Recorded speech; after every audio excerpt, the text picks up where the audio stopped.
One of my favorite parts about Teddy Roosevelt National Park is the landscaping. There's a bunch of big, tall, they're kind of like mountains, only they're really big hills. Not as tall as mountains, but it's really easy to climb when you climb in like the right spots. So over there is the south, and we've just done a nature trail. There was a rattlesnake in the middle of the trail, and we had to double back, and we were tripping over our feet to try to get away from it. And down there are cannonballs. They're just big chunks of rock, but they're really cool. Some people sadly have scribbled their names into it or their initials.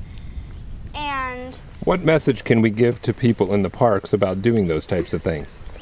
That, like, the national park is supposed to be wild and exciting and not like stuff that we're used to. Like, I would have never thought that this stuff could exist.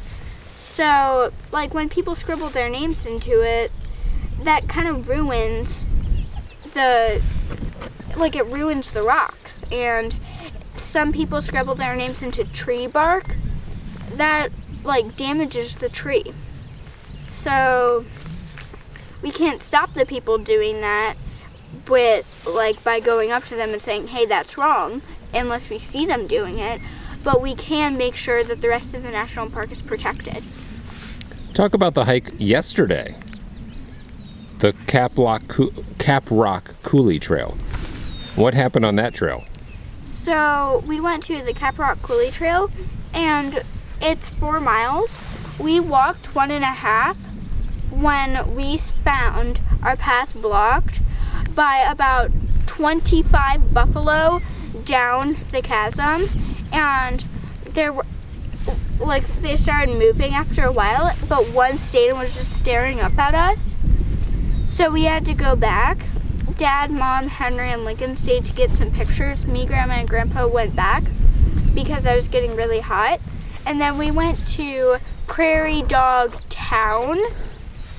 Prairie dogs just popped up everywhere. Can I have your phone, Dad, to show a picture? We'll show pictures on the video. We'll splice them in. Please? We can splice them in. So one of them sat down in his hole and shot head first into his hole when we passed. And they get like this. They go up and then start chatting to each other, but they sit on their haunches with their arms kind of like outstretched. It's really funny.